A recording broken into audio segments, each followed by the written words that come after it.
la digue du Nord et en fait tout le canton sud. C'est celle qui a complètement coupé dans le cimetière, on a été bloqué 1 jour et demi à 2 jours, donc en fait la population était isolée. Elle a été, alors on avait mis, nous, la digue du Boutillon, on l'avait mis en préparation dès 2006. C'est-à-dire 4 ans au cimetière, on avait déjà demandé ces travaux. C'est pour ça qu'elle est faite maintenant, c'est que les validations environnementales et de procédures, qui sont fort longues, avaient été lancées avant. Elle n'est pas liée à Cynthia en fait. Bien sûr, Cynthia l'ayant détruite, ça a permis.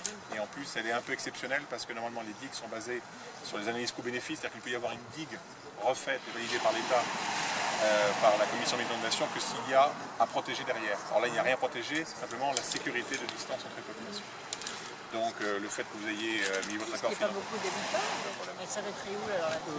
Elle va s'arrêter là où elle s'arrête actuellement. Là où elle s'arrête actuellement. Là au bout là-bas? Là au bout, alors avec un accent. À peu près, oui.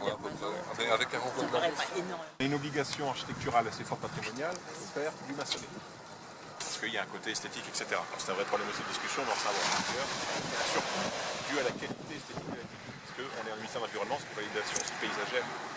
Alors donc en fait, la digue à la fin, elle sera dans du maçonné comme ça, au niveau du haut. Les pavillons, on va les garder en réserve. Et tout ce qui me reste, c'est simplement pour l'instant pour faire tenir les poêles blanches de travail, vous voyez, les remblais continuent devant, pour que derrière, on travaille sur la digue, secteur par secteur, on va avoir 7 secteurs jusqu'au bout. Le moment le plus difficile va être le moment de section de clôture. On va être en plein février-mars, à la période la plus dangereuse. Là, les pages blanches seront le plus exposées là-bas. J'avais mis un beau panneau. J'ai mis au conseil. Alors vous avez le panneau au conseil général. C'est ce que j'ai vu. Et on a mis la région. J'ai cherché désespérément. Si, on a mis la région. On a mis la même région. taille pour la région. Ça va venir. On vous offre un cadeau. Vous connaissez mon président? Oui, il y a région. Il y a 20% vous êtes dedans, vous en faites pas. Mais ça reste un panneau au conseil général. Sans le cofinancement entre Dominique Bussereau et vous-même, c'était pas plus à Charon. Vous avez la digue de Vendée en fait qui vous envoie l'eau. Si vous montez la digue de Charon à un certain niveau, vous ne respectez pas et vous envoyez l'eau sur Maran. Donc il y a un bassin de risque qui est très visible, ça c'est le technique. Mais au-delà du technique, c'est que l'étude environnementale. Ah ben on est en plein dedans, mais ça fait quand même 2 ans et demi que je suis dedans. Mais je me bats tous les jours, il y a une association, tout le monde se bat. Mais sauf que les procédures environnementales, le problème c'est que si on ne voulait pas faire avancer les digues, c'était bien au ministère de l'Environnement qu'il fallait les mettre, malheureusement. Parce que le ministère de l'Environnement fait son boulot. Il travaille sur les notions paysagères, de protection, etc. Il ne prend pas en compte la défense des personnes, c'est pas son rôle. Donc derrière, moi je suis quand même dans des problèmes d'établissement classiques, plantes à protéger, etc., etc. Donc il y a un moment où, et en plus les procédures environnementales étant plutôt modernes et complexes, même le ministère de l'Environnement a des difficultés de répondre. Qui répond? Le CEGD, la DREAL locale, le DREAL au niveau ministère, le ministère de l'Environnement est à 4,70. On dit bon, Cynthia est venue, 4,70, il y a un risque, Cynthia, on va prendre 20 cm de plus. Allez, à 4,70, on va faire une digue à 5 mètres. Oui, mais attendez, est-ce qu'on ne pourrait pas faire une étude de voir le véritable danger, s'il y a un véritable danger, de définir la hauteur de cette digue? Ce qu'il faut les Hollandais. Un Hollandais vient là, il dit attendez, moi je vous ai fait des études, si on voulait vraiment être face au réchauffement climatique, face à la digue, face au machin, la digue doit être à 6 mètres. Mais merci monsieur le Hollandais, vous pouvez nous l'écrire, moi je veux bien vous l'écrire, mais si je l'écris, je prends la responsabilité d'avoir défini la hauteur de sécurité. C'est à l'État de la définir. Et l'État nous dit, moi je ne crois pas. Personne. C'est une estimation. C'est une estimation forfaitaire. On est sûr de rien.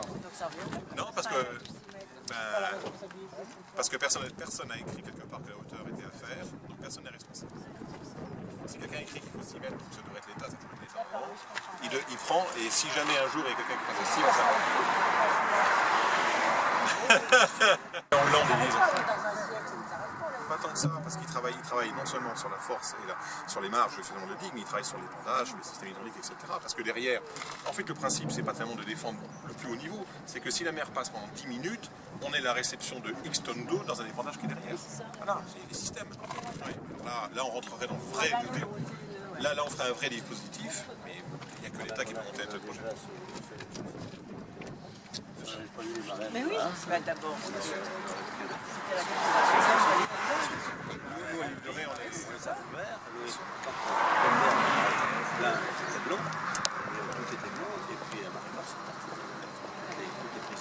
Le problème c'est qu'à l'île de Ré est à la pointe de ce niveau-là, et comment je vais faire face parce que si vous êtes là, vous allez définir une vraie doctrine, il va falloir conserver ces doctrines.